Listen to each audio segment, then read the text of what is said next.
Halo semuanya, welcome back to William Tanto YouTube channel. Dan kali ini mungkin kita akan bahas market aja ya. Soalnya kan udah bulan November. Dan saya bikin nih tanggal 3 November berarti hari Rabu. Ya, tahun 2021. Di mana sebenarnya sih saya nggak ada trik atau rekomendasi khusus. Karena kalau mau ngomong window dressing mendingan nanti tunggu minggu kedua aja lebih enak. Tapi karena belakangan ini lagi banyak banget DM-DM yang isinya kayak curhat gitu nyangkut. Ya, saya juga coba update aja, kali aja bisa membantu menenangkan atau malah memperparah kondisi, ya saya nggak tahu ya. Tapi kita aja nanti apa yang saya sampaikan. Sebenarnya buat saya market itu November tuh market lagi kasih momen yang paling bagus. Kenapa? Karena mungkin di momen terakhir buat beli saham murah di tahun 2021. Karena Desembernya rally dan habis itu 2022 kan. Jadi ya kalian mungkin nggak akan dapat kesempatan yang sama lagi kalau kalian malah berpikir market akan turun saat ini dan kayak seolah-olah nggak ada harapan. Ya memang sebenarnya buat saya sendiri November ini udah kebaca ya, karena waktu itu saya pernah ngomong kalau nggak salah di vlog saya, nanti saya coba cari kalau ada saya pasang di card. Gue aja kayak anak TikTok ya nunjuk-nunjuk. Tapi intinya kalau misalnya memang ada nanti saya coba akan masukin di card. Yang mana memang saya udah pernah bilang bahwa September itu nggak terlalu bahaya. Kalau saya malah lebih cenderung takutnya bulan November, which is bulan ini. Dan memang baru beberapa hari terakhir, tuh, ini tanggal 3. Ya baru 3 hari di bulan November IHSG udah turun. Padahal sudah mau capai level all time high ya di 6.693. Highestnya cuma 6.680. 7 hari nggak bisa ditembus and then drop. Padahal di bulan November ini saya malah dapat mainan baru. Ini yang ada di sebelah saya. Ini bukan HP edisi Iron Man, tapi ini benar-benar mainan. Ya, jadi ya ketika saya beli saham dan saham saya naik, tapi saya cukupin karena ya nanti kalian akan lihat lah cuannya lumayan. Dan ya biasa kesenangan saya bukannya boros sih, cuman kalau udah cuan dan lumayan ya mulai alokasikan dananya, mau diinvestasikan lagi kek, kasih orang tua kek, sumbangan kek, dan sisa paling sedikitnya baru saya buat iseng aja. Dan ini cukup memuaskan deh. Coba saya kasih lihat sedikit ke teman-teman sebelum kita bahas market lebih jauh. Jadi ini ZD Toys ya, dan ini perkawinan KW. Ada license dari Disney-nya. Agak aneh sih ya, Marvel license-nya Disney, dan saya paling suka detailnya. Kita lihat sebentar ya. Yo guys, jadi kalau misalnya kalian mau bilang, kok di channel tiba-tiba review mainan, sebenarnya enggak sih. Cuman ada pesan moral yang saya mau sampaikan ke teman-teman, yaitu kalau lu punya kemampuan, atau kalau Anda punya kemampuan untuk menunda kesenangan dan berinvestasi di waktu yang tepat, kalau misalnya di saham bisa milih saham yang tepat, maka kesenangan yang Anda inginkan akan diberikan secara gratis oleh saham Anda tersebut. So, hashtag let Bandar works. Oke, jadi itulah yang saya dapat nih, mainan gratis dari saham yang saya beli. Nanti kalian akan saya kasih lihat sahamnya apa. Tapi saya ngomong dulu di depan, saya nggak suruh kalian beli sekarang. Kenapa? Udah 3 kali lipat, 4 kali lipat malah dari pertama kali saya rekomendasikan di tahun lalu. Mungkin sebagian dari kalian udah tahu karena saya pernah sebut di video saya yang lainnya. Tapi kalau belum sempat nonton, ya kalian akan tahu juga di video ini. Tapi kembali lagi, saya nggak mengatakan itu sebuah rekomendasi beli. Ngeri lah suruh orang beli saham dan 4 kali lipat naiknya. Mendingan cari yang baru aja, dan mungkin ada tips yang bisa saya sampaikan nanti. So, lihat ini, detailnya kurang cakep apa. Kayak asli ya. Dan yang saya paling suka, flapnya bisa dibuka. Udah selain flapnya bisa dibuka, ada tombol yang menarik buat saya di bagian punggung belakangnya. Dan kalau ditekan, maka matanya nyala. Kayak bocah ya Pak? Iya memang. Jadi dewasa dan profesional tuh wajib, tapi hobi nggak bisa berhenti. Dan hobi saya dari dulu emang kayak beginian. Jadi ya kayak tadi alasan pertama, lagi dapet cuan, saya beraniin aja untuk nikmatin sedikit. Toh nggak mahal-mahal amat. Toh udah saya alokasikan duit juga. Dan udah diinvestasikan balik. Saya juga udah lagi order beberapa equipment, salah satunya clip-on. Katanya kan suara di YouTube ini agak-agak kurang, jadi saya coba perbaikin. Saya beli clip-on baru supaya mudah-mudahan nanti suaranya lebih bagus ya. Saya akan backtest dulu sebelum bikin video baru sih. Dan sisanya ketika saya mau beli saham lagi, slot udah nggak dapet karena emang dari sisi harganya ya udah beli ginian aja, murah kok. Kalau kalian mau cari tahu, saya ada taruh link tokonya di bawah. Tapi ini bukan endorse ya. Jadi Benar-benar untuk mereka yang suka aja memainan ginian, dan kalau memang pengen tahu beli di mana saya pasang. Guna nggak guna saya nggak tahu. Ini benar-benar cuma keisengan aja. So kita akan coba cek untuk IHSG kali ini. Untuk bulan November ini apa hal menarik yang perlu kalian perhatikan? Oke, kita masih di TradingView Mobile. Ya, ini adalah IHSG, Indeks Composite Index. Sebenarnya gambarnya mungkin kalian akan temuin langsung di Outlook WA Project ya. www.wh/project/outlook. Ya berantakan intinya, udah tau lah, linknya saya taruh di description juga. Jadi yang bulan November turun. Ya, ini kan mulainya ya tanggal 1 November persis turun 0,58, turun lagi 0,91, baru di hari saya ngevlog ini dibalikin 0,91. Tapi kayak cara hitungan persen nggak kayak gitu ya. Minus 0,91 kemarin sama plus 0,91 hari ini kayaknya nggak sama sih. Cuman ya kita nggak usah bahas gitu lah, matematika saya nggak terlalu pintar. Intinya di sini setelah gagal tembus all time high ini 6093 beberapa hari, and then IHSG turun. Katanya sih ini double top. Cuman saya pribadi nggak terlalu pusing sama patternnya. Memang mirip double top, saya setuju. Cuman ya kalau mau cari double top kayak sepanjang sideways kemarin double topnya juga banyak, double top, triple top, 4, 5 top juga ada kan, namanya juga sideways gitu kan. Nah jadi kalau saat ini turun dibilang double top, bisa ya bisa enggak, namanya juga pattern udah jadi ya, semua cocok-cocokan aja. Yang jelas memang dari MACD-nya juga udah kasih lihat sih IHSG bakalan turun. Perhatiin aja di sekitaran sini. Dari 21 Oktober MACD histogram udah mulai mau dead cross. Akhirnya dead cross-nya pun benar-benar jadi di 27 Oktober. So sejak 27 Oktober gak usah nunggu November juga udah ketahuan nih IHSG bakalan pullback gitu loh. Nah, tapi kan ini sebenarnya chart harian ya. Bagaimana kalau kita ubah ke weekly? Siapa tahu ada insight yang lebih nyenengin. Interesting, di sini ada. Jadi kalau kita cek IHSG yang sempat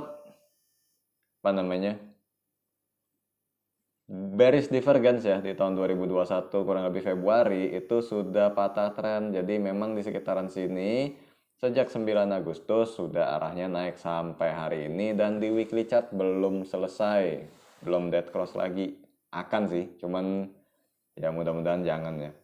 Histogramnya sih menurun, cuman dari sinyal lainnya belum, dan saya belum jelasin apa yang saya kasih kotak di bawah itu. Ya sebenarnya itu penjelasannya udah ada di Outlook, tapi nggak masalah karena nggak semua orang akan sempat mampir ke Outlook. Saya jelasin di sini aja lah. Lu udah mampir, masa gua suruh ke sana sini lagi buang-buang kuota ya kan. Nah ini adalah demand zone pada IHSG. Saya ngukur dari candlestick yang sempat bikin base di sini. Itu areanya berada pada ini 6424 ya. Saya ambil langsung level jauhnya sih, soalnya kalau terdekatnya sih 6458. Ya, kalau di atasnya 6506. Ini saya ambil di tanggal 11 Oktober ini. Jadi yang kondisi begini minimal 6506 dulu nih akan bisa ditembus atau dipertahankan atau enggak. Nah, pada tanggal 2 November itu kan sempet ya ditembus ya, walaupun cuman sekali doang, besoknya balik. Nggak valid memang sih. Tembus support dan resisten itu konfirmasinya kadang-kadang makan 3 hari. Entah kenapa, bukan aturan sih, cuman memang kecenderungannya kurang lebih 3 hari baru kelihatan hasilnya valid atau enggaknya. Dan dari situ pada tanggal 3 which is hari ini, saya rekamnya juga malam tuh, 7.44 malam, calon malam lah tepatnya. Nah jadi di situ kelihatan bahwa supportnya 6506 berhasil dipertahankan. Saya memperkirakan area demand zone ini adalah pergerakan untuk bulan November. Artinya kalau dibikin batas bawahnya, maka inilah batas bawahnya untuk IHSG. Semoga tepat ya, jadi 6424 sama 6506. 6424 itu saya ambil batas terendahnya aja sih. Kalau sampai di bawah itu ya kita benar downtrend. Saya melepaskan semua sentimen termasuk faktor teknikal ini double top ya. Seperti yang saya pernah bilang juga, dan saya pernah buat vlognya bahwa ada banyak banget dugaan bahwa IHSG itu membentuk head and shoulder. Ternyata enggak kan, dan hari ini kita naik gitu. Kalau perhitungan saya sih sebenarnya tahun sideways sudah selesai. Cuman ya kalau emang mau dikelarin sampai akhir tahun, kita lihat aja di sekitar 6424 mudah-mudahan bisa bertahan. Kabarnya sih ini mau tutup gap di sini. Ada yang ngomongan beredar di luar. Kalau tutup gap berarti berapa nih? 61, 62. Siap nggak lu? Gua sih nggak pusing sih kayak beginian. Soalnya kalau IHSG turun kan bisa aja kita tetap dapat saham yang naik. Cuman kayaknya nggak bisa cuan gitu juga. Ya kita aja lah, 6424 perkiraan saya. Untuk range November, ya kalau amit-amitnya mau tutup gap itu mestinya ada alasan buat ngedropnya juga sih. Biasanya bersamaan itu udah dapat alasan yang bagus.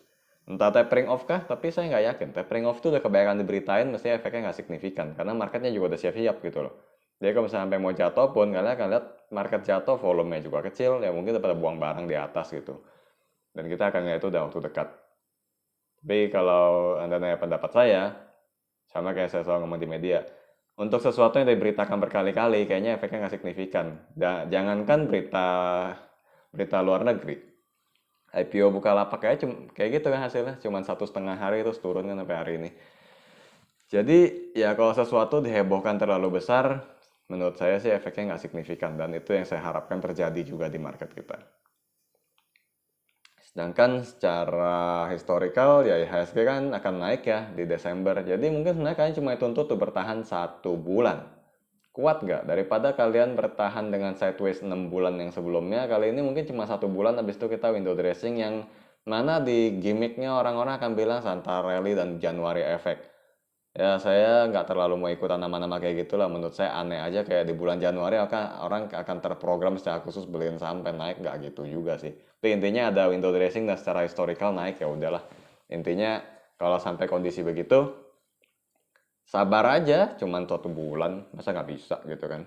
Daripada sideways 6 bulan aja bisa ya. Saya sih berhasil lewatin. Masa iya sih cuman turun sebulan, itu pun mungkin terbatas. Kalau turun sebulan kan bisa aja kondisinya menurun dari awal tanggal 1 sampai akhir November. Tapi turunnya IHSG mungkin cuma 1%, mungkin 2% doang. Itu pun bukan sesuatu yang harus ditakutin banget gitu loh. Nah, kalau saham yang bikin saya dapat tuh Iron Man, ini sahamnya.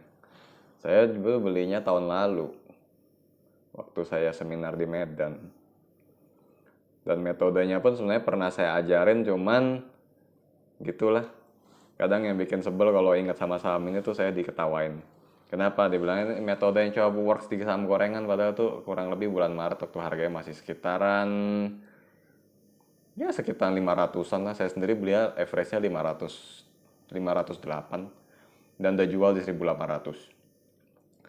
Tentu saja ada alasannya, cuman di sini nggak perlu saya buka. Dan karena masih naik, kalau yang bisa ikut silakan, tapi kalau dari saya sih saya nggak rekomend buy lah. Udah 4 kali lipat dari harga saya pribadi, saya nggak tega nyuruh orang beli. Tapi intinya gitulah. Kalau memang bisa analisa, nggak perlu dipom-pom karena harga saham akan datang sendiri ke harga yang kita mau.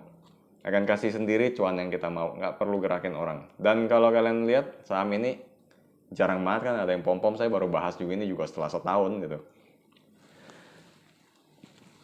Jadi ya itu pesan moralnya. Kalau memang bisa nunda kesenangan, investasi di saham yang tepat, waktu yang tepat, dan kebutuhan Anda akan dibeli nama investasi tersebut. Dan kalau emang lu punya skill, nggak perlu repot-repot pom-pom, sahamnya akan naik dengan sendirinya.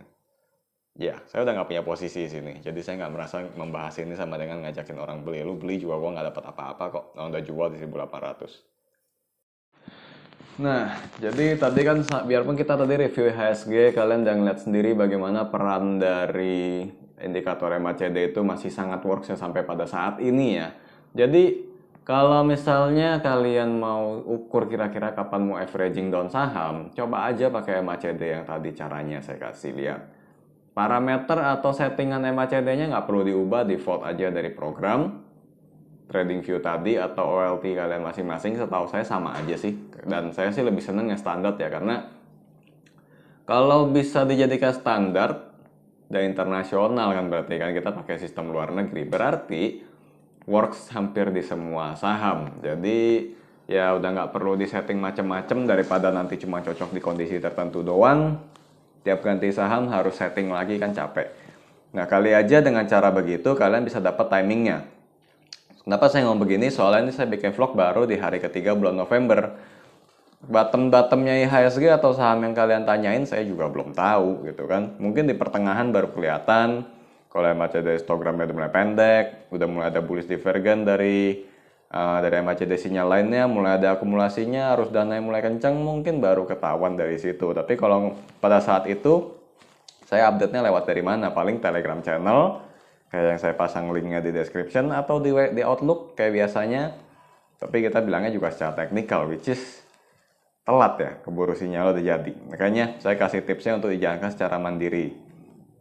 Pakai MACD histogram tadi sih salah satu yang akurasinya menurut saya paling tinggi. Cuman metode ini atau indikator ini nggak cocok buat scalping. Udah pernah coba saya kecilin time frame-nya jadi 5 menit, 15 menit, kurang kena sih. Tetap aja kalau mau time frame pendek indikatornya lain lagi. Dan ingat, ini market yang sangat bagus saat ini. Kalian dikasih kesempatan untuk belanja di bawah. Dan di bulan Desember panennya datang. Ya bukan sebuah jaminan sih, cuman karena melihat historical IHSG itu 10 tahun aja, kalau ditampilkan probability naiknya itu 100%, which is memang di bulan Desember selalu naik. Itu dikarenakan bulan November cenderung turun gitu ya. Kalau nggak naik tipis ya turunnya juga tipis di bulan November. Sehingga relatif di bulan Desember naik. Kalau menurut saya sih mungkin Desember kita bisa ngeliat all time high lagi di IHSG-nya. Atau malah bikin all time high baru, ya sesuai kondisi aja, nanti kita akan lihat kalau memang window dressingnya cukup kuat. Nggak usah terlalu terpikiran dengan noise yang banyak banget di luar sana, yang tapering off lah, yang rebalancing index lah, dan lain-lainnya. Karena saham yang Anda beli belum tentu akan satu warna dengan IHSG. IHSG boleh merah, saham Anda boleh tetap naik. IHSG boleh hijau, saham Anda tetap turun. Itu juga bisa kejadian kayak gitu. Jadi, kalau kita terlalu sibuk memperhatikan pergerakan harian, judul berita, sentimen, itu cuma bikin buyar doang, trading plan. Akhirnya stop loss belum kena pun pengen stop loss duluan, TP belum kena, takut nggak sempet cuan, buang, tahu-tahu habis itu naik lagi atau segala macamnya. Itu mesti perhatikan ya, yang seperti itu. Jadi apa adanya aja lah market mau kemana, itu selalu saran saya ke orang-orang. Soalnya belakangan ini banyak banget yang nanya, ini kok nanti ada begini-begini gimana marketnya? Ya saya juga bisa jawab dong, kalaupun berita jelek, kan selalu respon orang ada dua macam. Ada yang satu benar-benar berita jelek dia akan simpati atau empati ya, merespon dengan perbuatan. Ada satu lagi yang cuma doang gitu dikasih berita jelek. Jadi ya marketnya mau kayak gimana nanti kita sama-sama nggak tahu. Yang saya tahu memang November itu siklusnya memang IHSG akan turun, tapi itu kesempatan untuk belanja. Karena Desember sibuk panen, gitu kan. Jadi ya strategi harap diatur baik-baik. Kesempatan datang, ini kita tinggal sebentar lagi ganti tahun. So coba buat resolusi baru lah, gitu kan. Kalau kemarin resolusinya apa saya nggak tahu, coba resolusi kali ini dengan strategi membeli saham yang lebih bagus. Ya kalau saya selalu sarannya sih buy on weakness, atau kalau bisa saat ada konsolidasi atau sideways, karena probability terjadinya akumulasi biasanya lebih besar di situ. Tapi nanti saya tentu saja akan ngecek lagi ya di 2022 dan tahun-tahun seterusnya strategi apa yang masih siapkan, apakah ada pola-pola baru yang bisa kita ikutin, yang bisa kita perhatikan, atau malah enggak, ya tetap aja apa adanya yang sudah berjalan. Tapi intinya saya cuma menjawab kegalauan dari teman-teman bahwa bulan ini market jelek banget gimana dan lain-lainnya. Kayak contoh batu bara, sempat awal bulan ini kan turun. Sebenarnya cuma gara-gara ganti harga kontrak baru, orang kirainnya gara-gara perdagangan murni turun 30%. Harga sahamnya juga turunnya nggak seberapa sebenarnya kan. Respon pasar nggak selalu seperti respon yang kita pikirin. Yang kita takutin belum tentu perlu kita takutin pada akhirnya. Itu yang saya percaya di market. Jadi cara seperti itu yang bikin saya selalu tenang gitu hadapin market. Ya saya kira itu aja yang saya bisa bagikan tipsnya. Basically saya cuma membantu mengingatkan tentang cara penggunaan indikator MACD. Semoga itu bisa membantu teman-teman dalam mengambil keputusan investasi. Dan ya Desember, atau kalau sekali lagi posisi ada nyangkut, semoga Desember sudah berubah kembali menjadi cuan dan lanjut sampai pada tahun baru yang lebih bagus lagi. Kita ketemu lagi pada vlog selanjutnya. See you again. Jauh bener.